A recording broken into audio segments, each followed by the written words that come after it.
our community, our hometown. This is Kearney Live on 102.7 FM, our hometown radio station. Kearney Live is presented by Kearney Trust, 310 West 92 Highway in Kearney, 816-628-6666. And now here's the hosts of Kearney Live, Mike Davis and Jim Dickerson.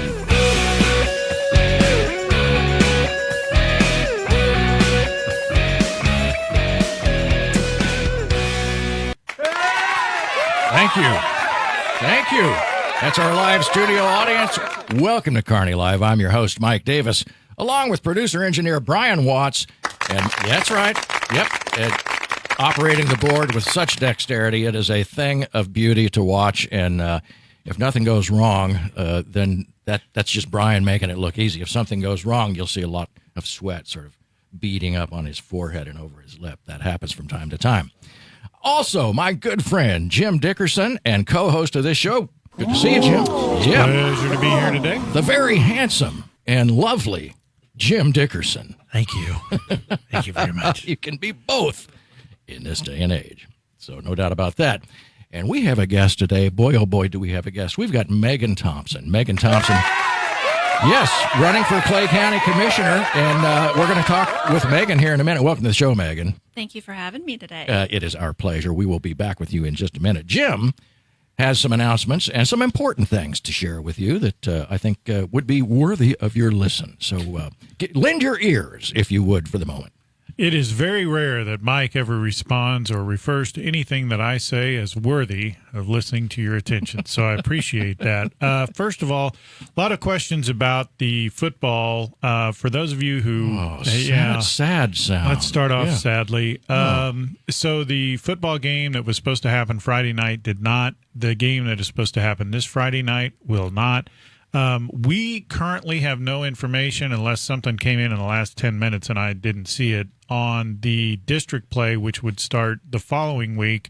We don't know where, we don't know who, we don't know what's going on because everything is changing. So we will keep you updated as we learn more. I feel really bad, as I know everybody here does, for the guys on the team because honestly, we were out there even before the Rona started in early spring, kind of in winter. And those guys, they've been working since all year long. Well, not only that, but a lot of these guys started out with the youth program. They call them puppies. The pups. The Bulldog pups. Right. And they've been working literally almost all their lives for this to get to this point, and then to have the season shut off.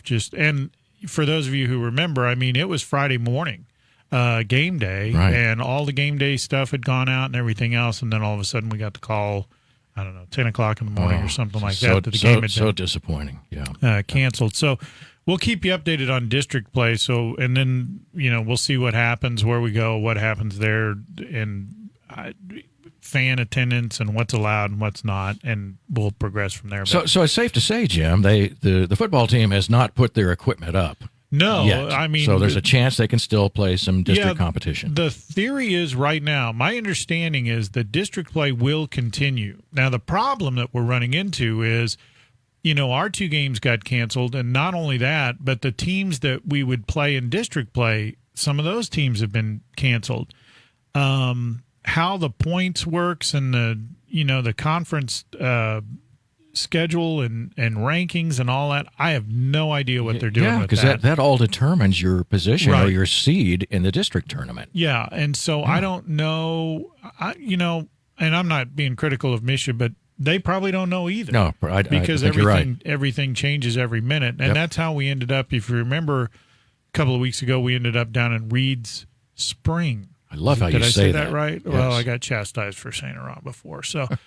But anyway, it is what it is, and we'll continue. But for you guys on the football team, I wish you the best for sure. Yeah, I don't know what to say. Well, not to mention their parents too. Anybody that's been a sports parent knows how important those events are. It's for many of those kids, it's a one-time opportunity for to play in the Friday Night Lights and to play football in an organized manner at all. Not to mention many of those who are really in position for football scholarships or even partial scholarships or walk-on positions to continue their play at the college level. So yeah, and sorry to interrupt, Jim. It's just so heartbreaking, It and when is. we hear these things, and hey, we're all doing our best, but boy, oh boy, and when it starts, well, clearly it impacts everyone's lives in some fashion, clearly. But man, this one just hits close to home, doesn't it? Yeah, so just stay with us. We'll keep you updated as we get information. As a programming note, there won't be a Coach Gray show tomorrow because it's hard to talk about a game that didn't happen for an hour, and we already did it. Plus, so we would over. be weeping.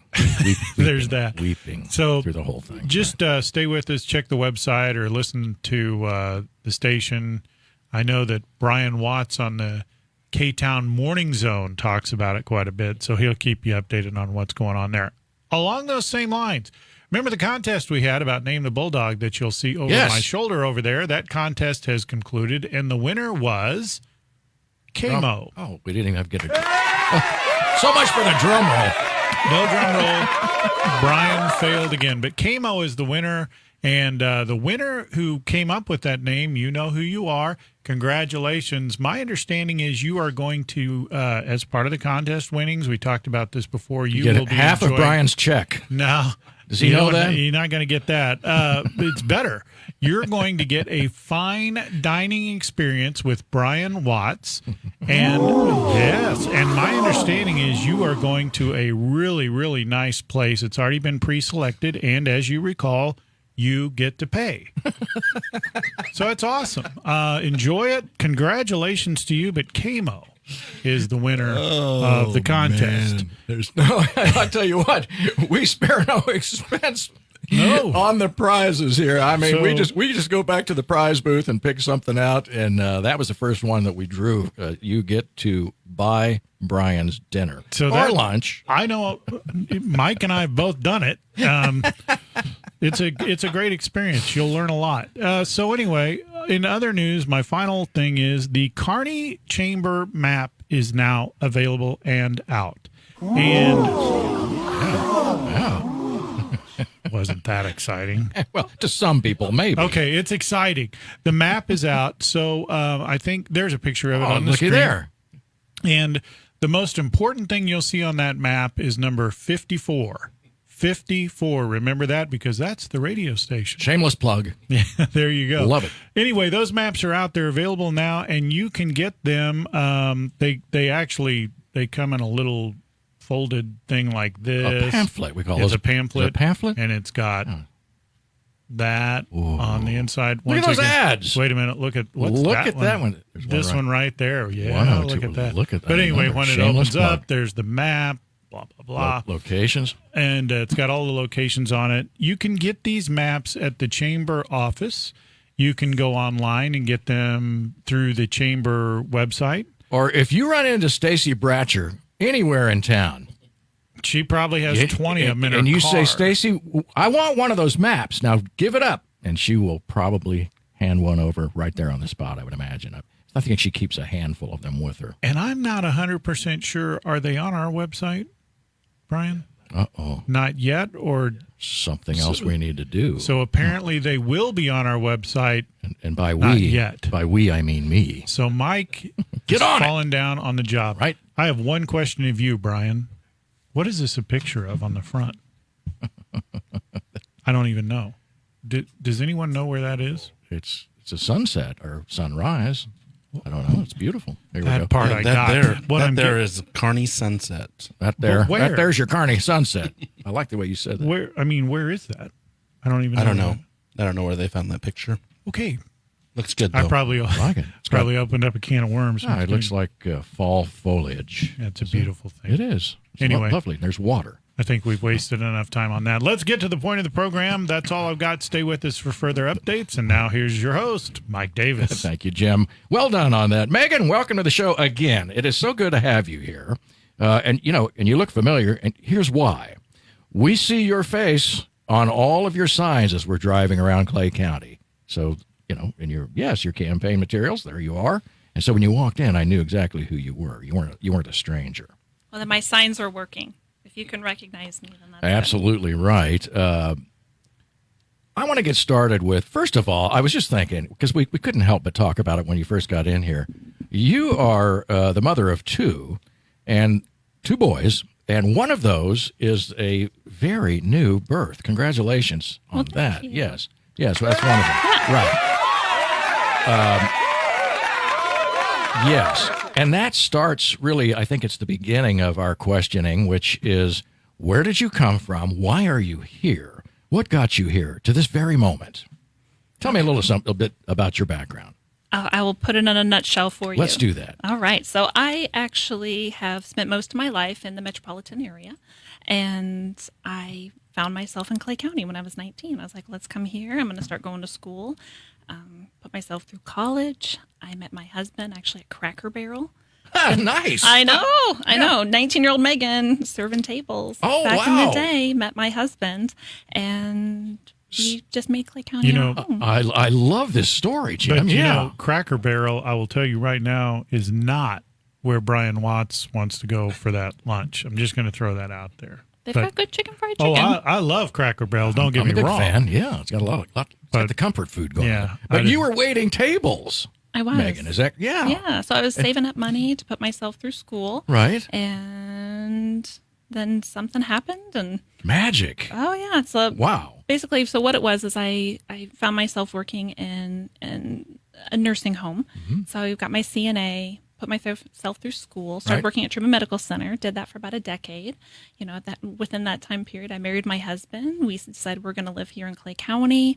I did a lot of community service. I took care of my husband's grandmother who had Alzheimer's and dementia. So I did a lot of that for them. Right. And started seeing issues here in our county. Mm-hmm. And I'm just a normal lady going to Target, you know, just trying to help out our community.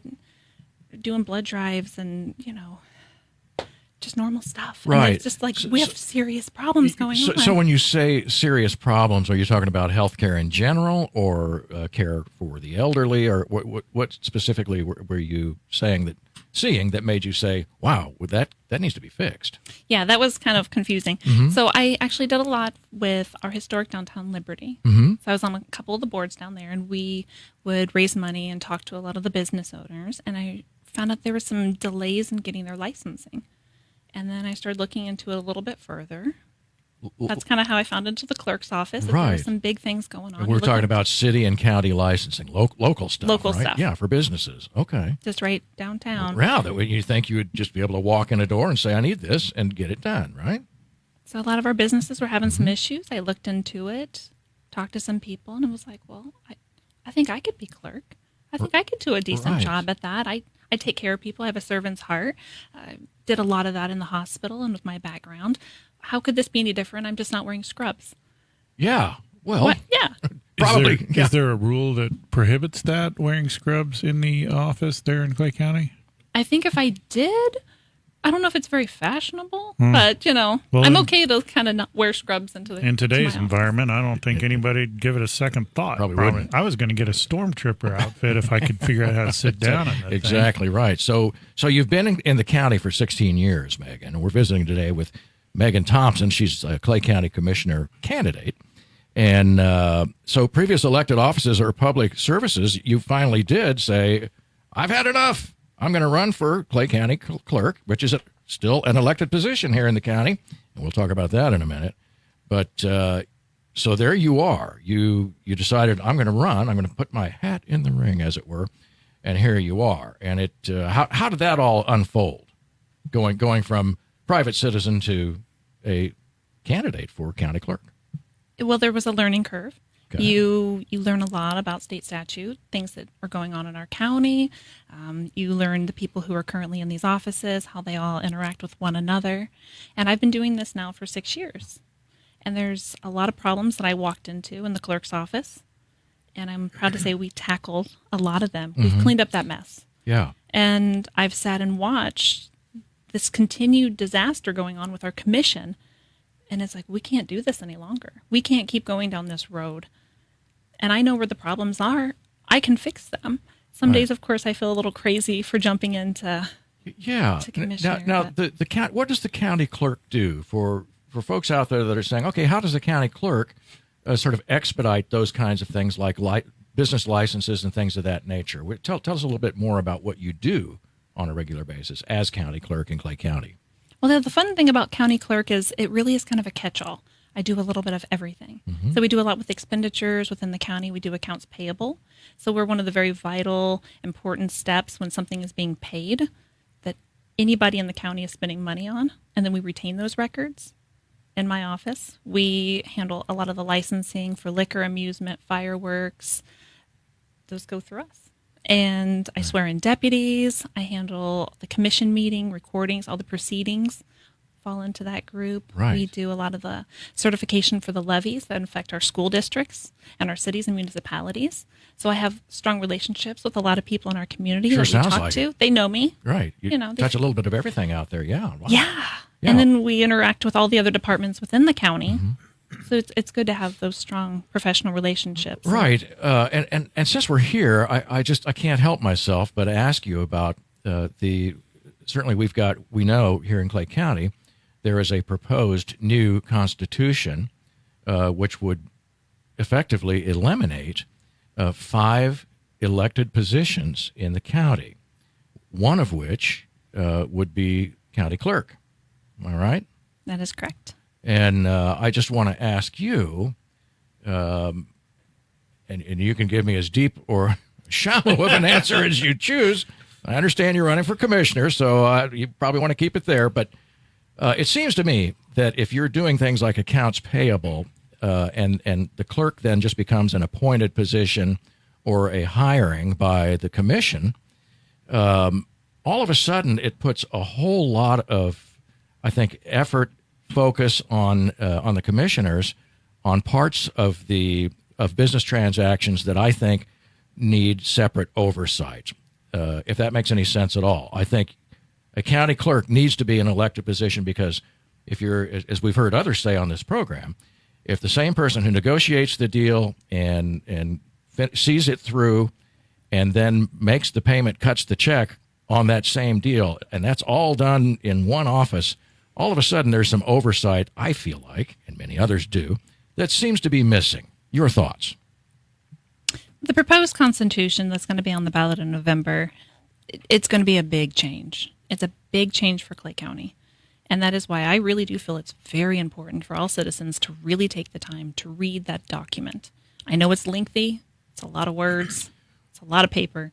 Take the time to read it. Right, 15 pages, I think. 17 or 15, what is it, Jim? Yeah, I was going to say, as constitutions go, it's not that long. It's only, you may be right, 15 pages. Yeah. It's on our website. If you want to go to, I think it's the news page in the upper right-hand corner, the Constitution's there. Just click on it and read it. You can download a PDF version of it and read all, and we think, Brian says 15 pages. As constitutions go and documents of that nature, it's actually pretty clearly worded. It's not a lot of whereas and if thous and thou shouldst and all that, and then you get completely lost. It is very clear. But I agree with you that people need to read the document and understand what they're voting for. I think, as my personal opinion, this isn't her opinion, my opinion is the Constitution question was put forth to the voters, and a lot of it was as a result of what's going on in the county. Exactly. Now we're in a situation, two things. Number one, we're in a situation where clearly the commission is going to change no matter what happens because the other two aren't running. And I'll leave that at that.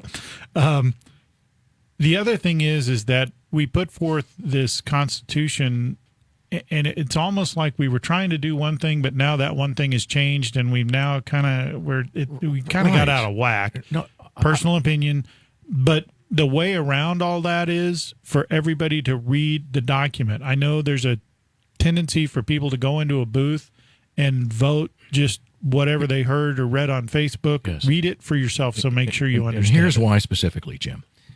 Because the fact that those 5 positions that would no longer, they would become appointments by the new commission, those 5 appointments that are now elected positions in Clay County would no longer be elected positions, and I don't have all of them in front of me, but they're all, to me, significant enough that they should remain an elected position, and it's not on the ballot language. I was just going to say, the Yes. language that you're going to see when you go into the booth and vote, that is not included in the language. Make sure you read the document. So what you're saying is very true. People need to understand what they're getting into. Does it finally take care of, would this new Constitution finally take care of the shenanigans going on within the current commission? Yes, it would. But it would be a commission of 5 or 7. Are they talking about 5 or 7 now? Because I'm getting this mixed up too.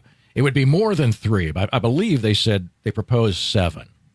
Yes, Brian says yes.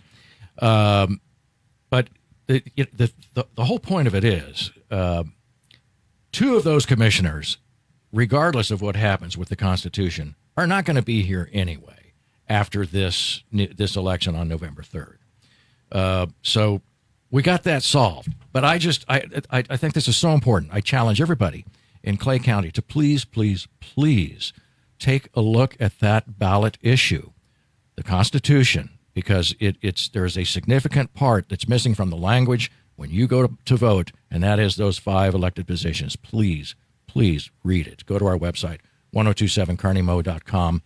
/news, I think, but it's on our news page. You'll see it. And it goes, yep. Sorry, Mike, go full circle. So you read that. Let's get back to the commissioners, because we need to fix in Clay County the problem. I mean, everybody agrees there's a problem. I think if we were polling, we'd poll about 99.6%. There's always that one person who has no idea. Huh? So, well, not you. Well, maybe you are that one person. We found the one person.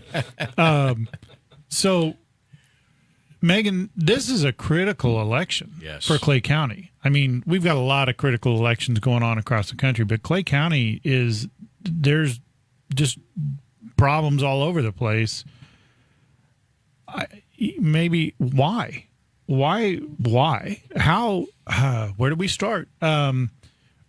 You walk in, and we've talked to some of the other, we talked to Jerry about this at one time, although he's not running, obviously, in this election. But when you walk in, you're going to walk into an environment where there's truly a distrust in Clay County government. There's a lot of people that are upset. What is your plan when you walk in the door first day? Okay, guys, we've got to fix this. Here's what we're going to do. No, that's a great question. And we are working into a mess. And we still have 60 days after the election. We don't know what kind of mess that will still be going on. Yeah, the 60-day transition period, right? Before we get in there to really clean up this mess. But I think the first thing is we just need to be transparent. We're going to work professionally with everybody. That means all the commissioners, with all the other elected officials. We're going to listen to our citizens. We're going to increase our meetings. It's not rocket science. What needs to happen, I think anybody can look at the news and say, you know what, Clay County's a mess. Right. But we all know what needs to happen. It just needs to be somebody who's going to stand up and say, we're going to go do this now. We're going to do these things that we know that need to be done. Like get rid of the lobbyists, get rid of these overpriced lawyers. We're going to, the sunshine requests, I'm sure you guys are familiar with the issues with that. We're going to put things that belong in offices and that were handled well back where they belong. We're just going to do what's right. It's not hard. I'm a mom. It's like we're teaching our kids. These are things. This is right. This is wrong. We're going to do what's right. Right. We're going to clean up the mess. And you can also, one thing, I'd stop these unsigned press releases that come from who knows who. Right. If they're unsigned, we sure don't know where they come from. And I've never, in any government any agency for that matter, you've always want to know who put out your press release. I mean, we honestly... Yeah. We wouldn't put a press release out of here. That's transparency. Yeah. And that's at the didn't have someone's signature on it. Fundamental base of transparency. We're visiting today. We've got Megan Thompson in the studio with us today. She's Clay County Commissioner candidate. But you are also the Clay County Clerk. So you're there. You know what's going on. You've seen it.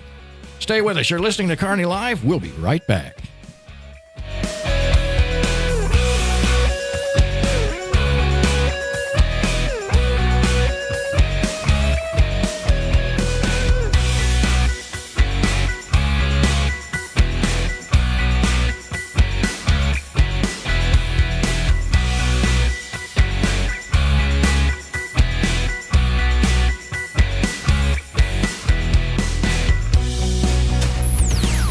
Programming heard on KPGZ is being underwritten and supported by these local businesses.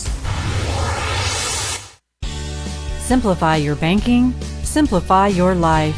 It's easy with Kearney Trust Company. The world has become fast-paced, and we understand that you are busy. That's why we offer a banking experience that's as simple and stress-free as can be. Kearney Trust goes beyond convenient locations and good customer care to offer banking services that make managing your finances quicker and easier than ever before. Online, bill pay, e-statements, and mobile banking are available to give you a positive banking experience so you can get back to your life and activities. Kearney Trust also provides capital to people and businesses so they can achieve their goals. Whether you know exactly what you want or just need someone to talk to about your dream, you can speak with them and work on that dream.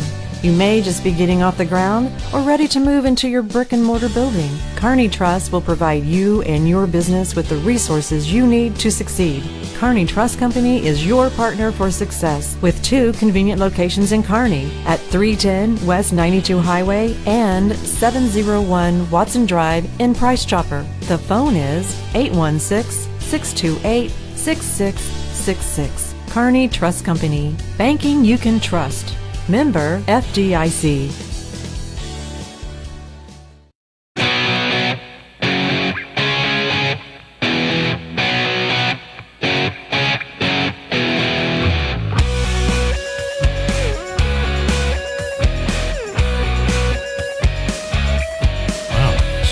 Scary Halloween picture. Wow, I saw that right there. The picture there with the bumper music.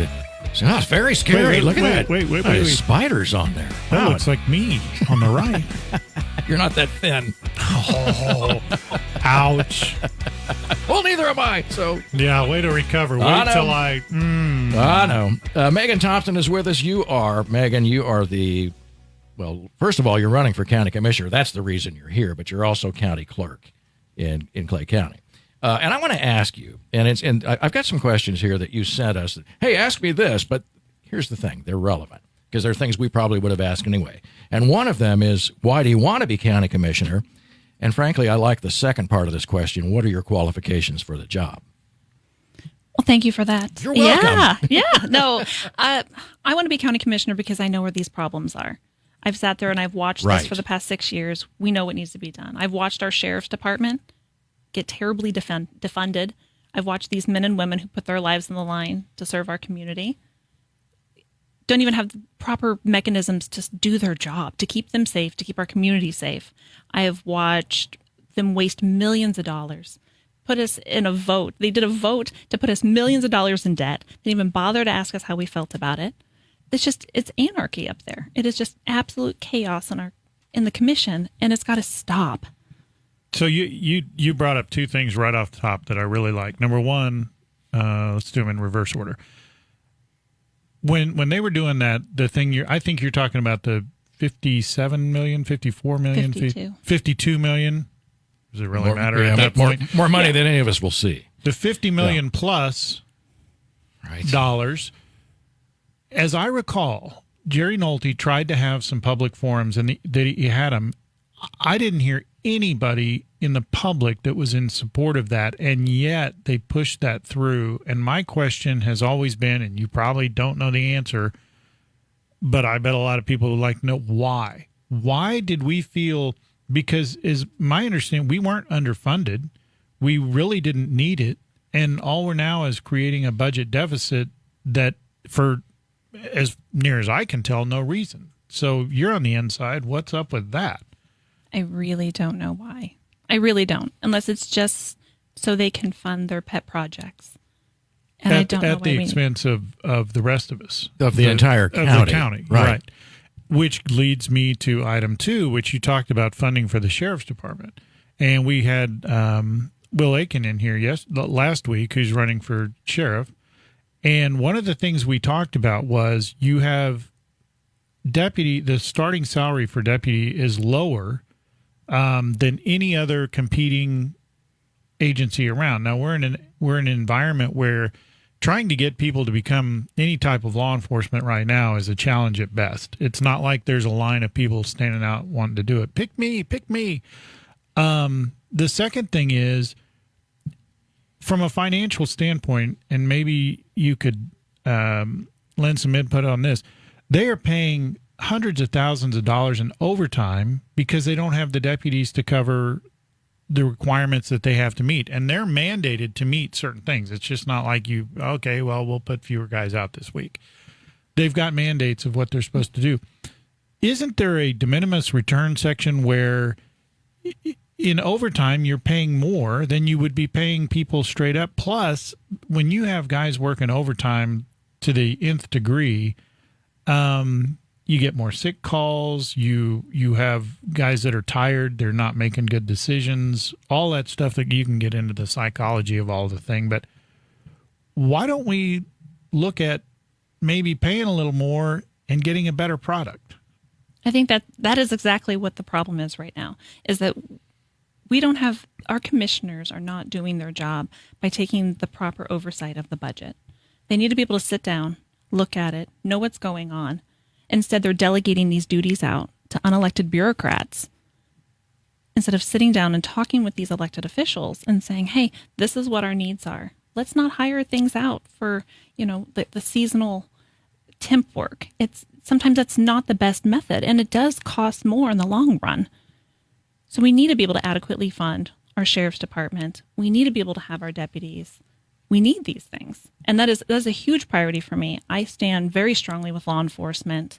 I've spoken to Will Aiken about this myself and our current sheriff, Paul Vescovo.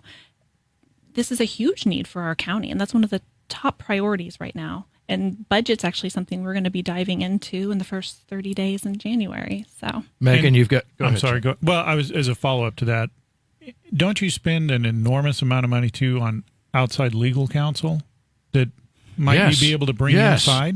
Hundreds and thousands of dollars. So why don't you just hire your own legal staff? Wouldn't it be cheaper? Well, the county used to have a county counselor that was local in town. It was actually across the street. He had a salary. All elected officials could go to him for... That sounds so reasonable, doesn't it? I didn't have any problems with him. If I needed something, call him up. That makes sense. Right. Right. Yeah.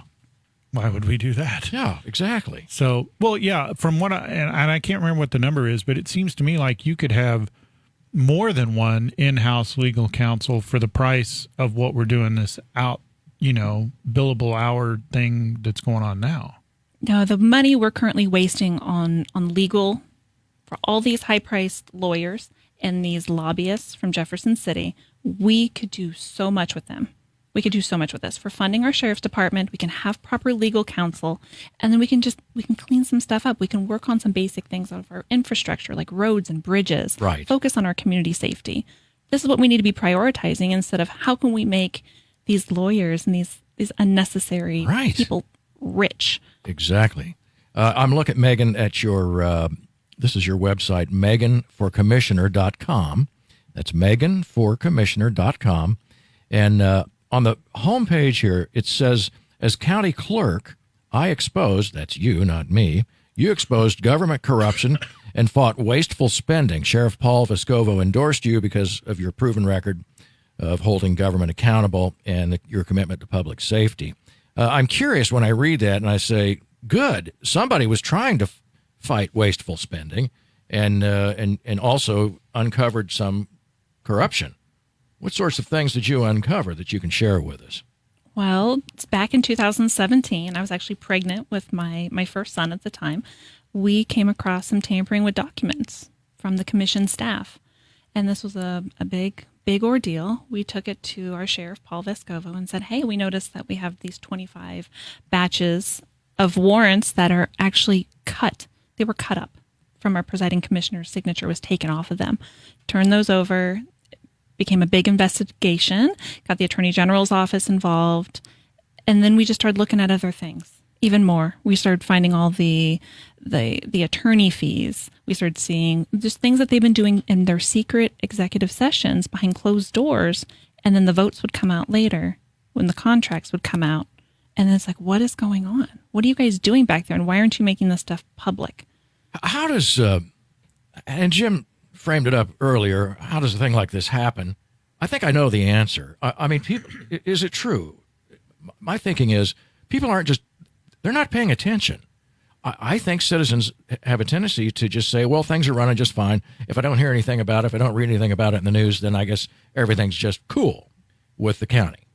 Well, all of a sudden now, Clay County is sort of stands up regionally and definitely statewide and perhaps even nationally as a county that's really got some problems and, in fact, is a little bit of a laughingstock because of the corruption that's been going on over this last commission. And for the life of me, I'm trying to figure out what are we going to do with people that are just ignoring this thing. This is your money, folks. I think that's the most important thing. This is taxpayer money that's being squandered and spent in ways in dark rooms, in hidden meetings, in news releases that are unsigned and undocumented from the standpoint of who wrote this thing. I mean, it's crazy. Who allows their county to be run like this? No, and I agree. It has become just a disaster up in our courthouse. But I will tell you, the biggest change for Clay County is going to come after this election. We can get rid of our corrupt commissioners and actually get true public servants in there. It's going to be like night and day when January rolls around. There's going to be a lot of messes that we need to clean up, a lot of spills. It's going to have to happen. But I feel confident that we're going to be moving forward. We're going to have better days here for Clay County. Right. Yeah, the one thing you don't want to do is get to a situation where everything is so far gone, it costs more to fix it than it did. So we'll use the annex as an example. Great example. I've never understood what the big rush is to build this annex. It's not like we're running out of cement or there's a shortage of lumber or drywall or whatever. Or even a piece of property to put it on. We've got the property. Right. That's a whole nother subject. But why the huge rush to build this building? The old annex could be fixed. There's some stuff that could be improved. There's no doubt about that. But I don't think we took a real serious look of what's the best fiscally responsible way to do it. And we're in it's like every time we can't get 20 bulldozers out there fast enough to dig a hole and get a foundation going and all that. And the majority of the polling information I've seen, the majority of the Clay County citizens don't want it. Am I wrong? That's my understanding. I have not talked to one person who was like, you know what, that annex seems like a terrific idea. Let's go throw $22 million at this problem. Right. And they're building out there as fast as they can. There are citizens who are having issues with their roads out by their homes here in our own county that have been deferred maintenance for years. We have docks out at the lake. I don't know if you remember the problems that we were having out there where we actually had a citizen fall into the water. Yeah, I do remember because they just was in disarray. These are the things we should be focusing on, not building new Taj Mahal palaces for our commissioners. We need to be working on the things that we have here, our roads, our bridges, our community, right, our sheriff's department. And here's this is interesting to me, too, when you talk about this. This was on your news release to us, which you did sign. We knew it came from you. So we know that. But if elected, how would you reach out and form relationships with the citizens of Clay County? That was the question. But there's an answer here that I think is more important. And you say, well, first of all, public comments need to be reinstated during commission meetings. Now, I'm sitting here thinking, if citizens show up for a commission meeting, it seems to me that you should be able to raise your hand or get in line, as Jerry used to say, or even make arrangements prior to the start and before the finish of the meeting that, hey, Joe Citizen here wants to make a comment or has a question. Talk to me about how that is not going on right now. What the heck? Oh, my. We haven't had a public comment period.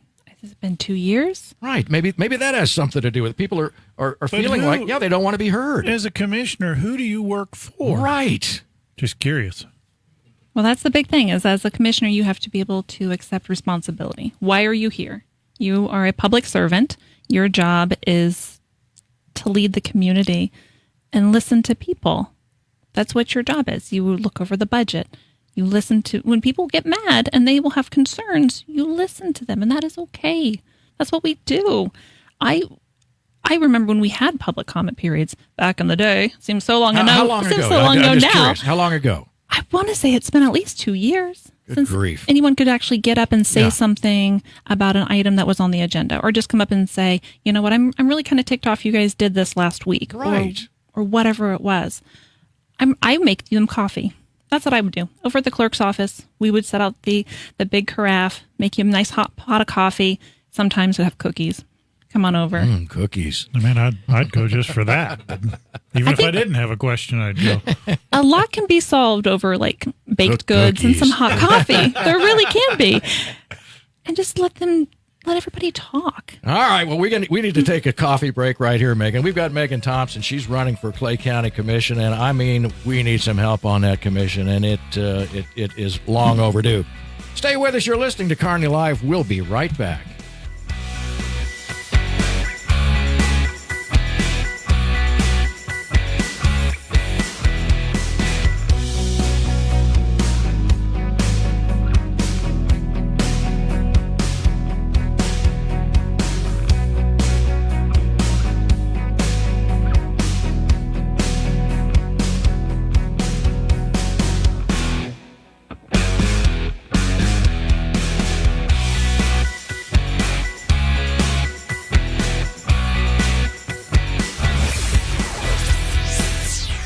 Always remember to thank the underwriters for their support of KPGZ.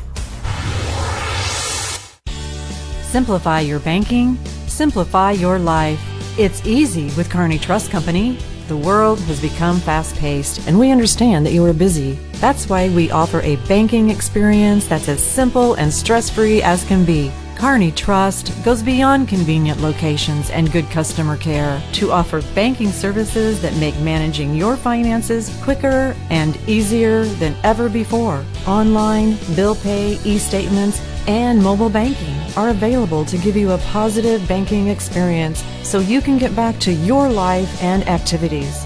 Kearney Trust also provides capital to people and businesses so they can achieve their goals. Whether you know exactly what you want or just need someone to talk to about your dream, you can speak with them and work on that dream. You may just be getting off the ground or ready to move into your brick and mortar building. Kearney Trust will provide you and your business with the resources you need to succeed.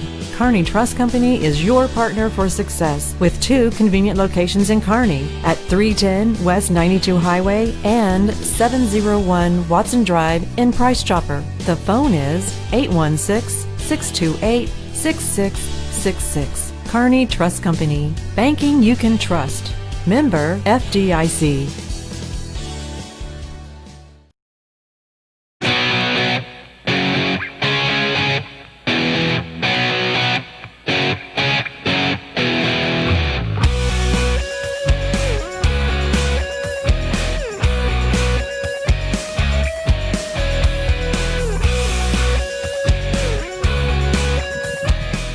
And welcome back to Kearney Live. We've got Megan Thompson in here with us today. She is a candidate for commissioner here in Clay County, Missouri. And we've got a couple of questions, one or two maybe to ask you here before the show's over. But one of these that you had mentioned on off the air before we started here was that you talked about 3 things that you would accomplish as commissioner.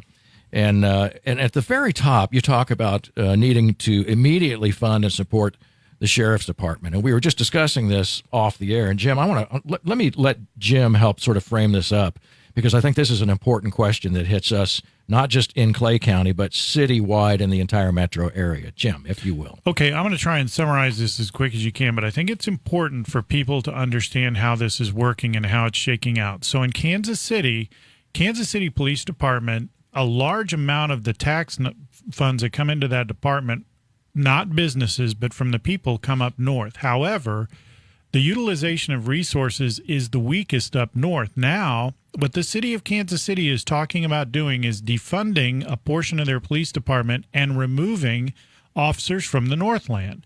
The theory is that when they do that, it would revert to the county and it would be up to the sheriff to come in and pick up the slack. The problem is, because we've undercut our sheriff's department in Clay County, the county does not have the resources either. I don't know who you're going to call after that, because the highway patrol doesn't have any people to come in, and you start to run out of things. So I go to you. This is why funding of the sheriff's department is critical. We're understaffed as it is. If I remember right, Will said we're 20 positions short, and that's now. We have retirements that are going to come up at the end of the year. There's always a big swath of people who retire or whatever. Who knows, someone might get another job somewhere else. Why is it? What is your intention? Do you feel it's important that we fund the sheriff's department and make sure we're fully staffed and ready to go? No, I feel our sheriff's department is a great asset. They do so much for our community, and I really do feel it's one of the biggest priorities going into 2021 that we need to properly fund them. We need to give them the resources that they need. That means taking a look at everything. That's pulling out their whole budget, talking it through. What can we do? And there's so much right now that the county is squandering money on. We're just throwing money out the door on legal fees. We're throwing money out on leases that we don't need. This is money we can always, we need to get rid of all that stuff we don't need, reevaluate, and properly fund our sheriff's department. And I don't know how I can stress that enough, because it is huge. We're going to have further consequences from this if we don't get ahead of it now. And we've already seen last year's budget where they shortchanged them $1 million. We can't go and keep doing this. This can't continue. You know, and I think in one of the interesting things, and Bob Dance does a good job of putting out where we are financially. The last 2 quarters, if I recall, we actually did not take as much of a hit in tax revenue as we thought we would. So kudos to the county for that. So here we are in a situation where we're getting the money in and then wasting it. Would you agree with that? Yes. Yes. We are living above our means. And it might just be my fiscal conservative background. And I used to be very poor. I grew up very poor. You don't have to spend every dollar you have. You set things aside for a rainy day because things are going to get bad. We're right now in an economic downturn. We're in a pandemic where we could have been in some bad positions with our businesses, not making revenue, but we're doing okay. We're getting by. We're doing good for the county. Right. Why waste all this money if we don't have to? I would agree. And as it relates to the sheriff's department, and this is something I don't think we've talked about this with all of the law enforcement people we've had here. It says, would you support collective bargaining between the county and the sheriff's department? Now, when I hear the term collective bargaining, that sounds a lot like a union. So explain that to me. And I know that sounds like something we could talk about for an entire hour. But and you say, yes, you would support that. And I would say that it's probably necessary at this point because it's so mismanaged over there at the sheriff's department. And I'm not blaming the sheriff's department. Obviously, they don't have the money. That's what we're just talking about. So, yeah, help me out with that question. Yeah, no, basically it's funds have not been adequately distributed for all aspects. And when you look at the sheriff's deputies' budgets for their salaries, we are underpaying them significantly compared to all the other areas in our area. It just is. I think if you work a full-time job to put food on the table, you should be able to do that. You should be able to work a full-time job and be able to get paid for it. Oh, sure. And it should be competitive. We should have competitive pay. So what you're saying is then you would be able to, you would negotiate with the sheriff's office for fair wages? Yes. Okay. So this would be a thing then that would go circumvent the commission altogether, and the sheriff's department would then, the sheriff's office would then negotiate directly with the county for fair wages. Am I understanding that correctly? Yes. Okay. Who does said negotiating, I guess, is what I would want to know. Who would be the people in charge at Clay County that says, yeah, let's sit down with the representative of these wonderful people who are sheriffs and deputies. Go ahead. I would hope the commission would be involved in this. But we also have a budget team that would assist us in this. I do think it's important that we pay our deputies, that they have the adequate funding. I completely agree. I have no doubt. I mean, but if it comes to sort of slightly circumventing the commission, and I would hate to see that, but I mean, I think because that's one of the reasons we elect them. But I know we're running close on time, and Megan, I want to be sure. And that's just such an interesting aspect of this whole thing because it's something that we haven't spoken really of. I think it's the first time we've talked about it. But in any case, I want you to be able to give your stump speech today and say, here's what I'm going to do, and if elected, this is what I intend to do. Okay. Well, thank you. Yes, Floor is yours. You bet. All right. I'm Megan Thompson, and I'm running to be our next Eastern Commissioner. I'm a wife, I'm a mother, and I'm a public servant. And as county clerk, I have seen firsthand the waste and the dysfunction that is infecting our county courthouse. And if you're like me, you were surprised to find out that our current commissioners gave themselves giant pay raises while they were defunding our sheriff's department and the men and women who put their lives on the line for our safety. Now, I think we deserve better than all that. So I'm running to be our next Eastern Commissioner because we deserve a commission that's going to listen, have transparency, and actually take control of the budget. So... Well said. I mean, that's I don't know how much more I can say on this. I feel like the debate should start now. Thank you. And now, I will say this for the citizens of Clay County, and I know I hate saying this because it's become almost cliched to say, but in Clay County, this election is so important because of what's been going on. I mean, there's no secret that what's been going on in Clay County has been, in terms, a disaster. It's a mess. It's been a mess for, I'm going to say 2 years, kind of like what you were saying, probably maybe a little more. But every attempt to try and fix it has not gone well. This is your chance through the election to try and fix it. On the Constitution, read the Constitution and make sure you understand the document. On the people you're electing, make sure you understand who you're electing. Don't go in there and pick a name you heard, some on a Facebook post or something like that.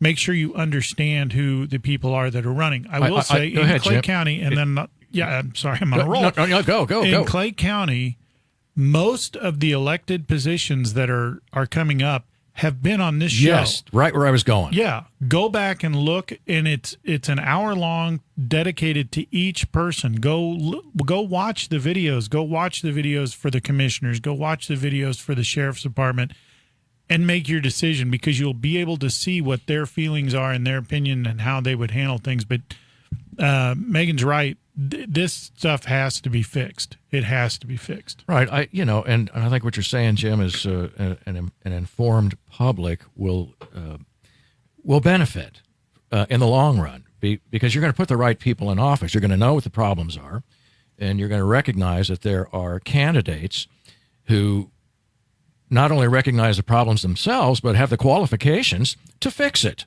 and to make things happen. And I believe, truly, it sounds to me like Megan Thompson is one of those people. And I would say, best of luck to you. But thanks a lot for being with us today, by the way. Just really, really great to get to know you. And now that we put your face with your name and we got to hear you talk. And anything in closing that you want to talk about before? Just got a few more minutes left that you can think about that maybe you left out. There's so many things here. I mean, we talk about law enforcement, and it's just a huge thing. I mean, it's a hot topic right now nationwide.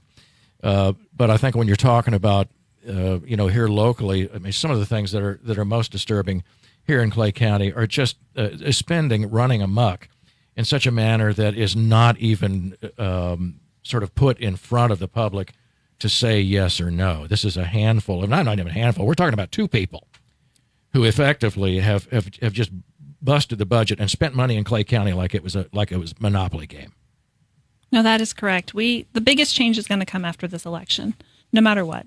But getting rid of these corrupt commissioners is going to be huge. And moving forward in 21, it's going to be better. I know it is, and we're going to fund our sheriff's department. We're going to bring back commission meetings and how many are held, and bring back comment periods so people can actually have a voice. If you call or email one of your commissioners, I'm planning on you're going to actually get someone who's going to respond back to you. You're going to have some of that human interaction. Well, and let's not undersell the point that you have been in the Clay County. You've been in that office as clerk, as Clay County clerk. You've been around all of this. So you've seen the workings of the day-to-day operation of county government here in Clay County. Talk about that just for a couple of minutes. Yeah, no, everything that our commission does, for the most part, has to come back through the clerk's office because it's also the clerk of the commission. So all of their proceedings, all the votes, anything they've done comes back. We house it in our office. Then we also do accounts payable. So I see everything that they're spending money on. So I see all the contracts, I see the leases, any of that. We have a stack ready to go. These are things that are going to be fixed, things that we don't need. So that's your office provides oversight. Yes, we do. The clerk provides oversight. which is all the more reason. Please go read the Constitution. Know that your position would no longer be an elected position if this new Constitution passes on November 3rd. Gone. It would just be an appointed position, and I understand at the behest of the commission, right? The 7 or 5 commissioners that would be in there. Is that the way that works? They would hire them and appoint them, and it wouldn't be the same oversight that we have right now because of your individual office, correct? That's my understanding from the document. Yeah, I mean, think about it. In the current situation that we have now, imagine if those 2 commissioners appointed everybody underneath them. I mean, it would be it's a nightmare. You think it's out of control now. Imagine what it would be then. That's all I have to say about that. Well, and well said, Jim, actually. Next week, we're going to have Tracy Baldwin as she's a candidate for assessor, right? Did I get that? It's a he. Sorry. I did it again. And sorry, Tracy. I don't know you, man. I can make up for Mike. Thank you, Jim. I told him before the show. I went to high school with a Tracy Baldwin, who's a girl. So there every time I hear the name, I revert. Brian is shaking his head. I am so sorry. Well, excuses Mike. I have no idea, but I'm just trying to help you out there. Thank you, Jim. I appreciate My pleasure. that. That's what I'm here for. And I appreciate every single one of you who have been listening or watching Kearney Live on Facebook Live.